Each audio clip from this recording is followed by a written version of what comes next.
Because on August 22nd, 2005, 2 years after David and Stacy got married, Stacy would place a very frantic 911 call. And David, she said, had locked himself in their bedroom after an argument, and he wasn't answering. And when the police arrived, Sergeant Robert Willoughby knocked on the bedroom door. But nobody would answer, so he would bang louder and louder, but there was no response from David. So with nobody answering and him being worried that something's wrong with David, he would force himself in opening the door. And what he would find would look like David had just taken his own life. Because when he busted through the door and into the bedroom, he would find David just laying across the bed, sprawled out, completely naked and deceased. And on the nightstand sat a glass of bright green liquid, alongside a bottle of apricot brandy, cranberry juice, and on the floor, an open container of antifreeze. And it was just lying there, almost like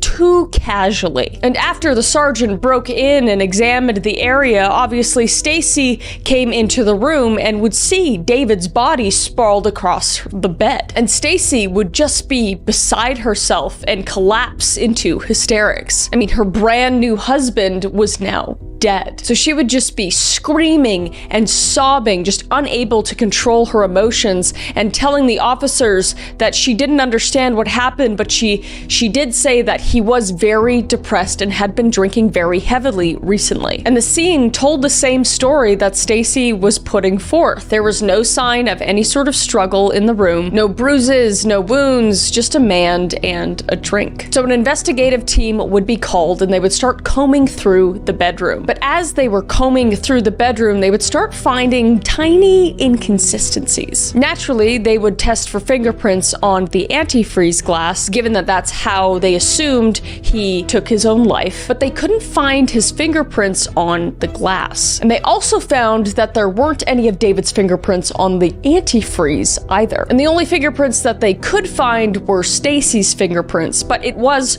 her room, so they weren't thinking much of it yet. But then they found the turkey baster.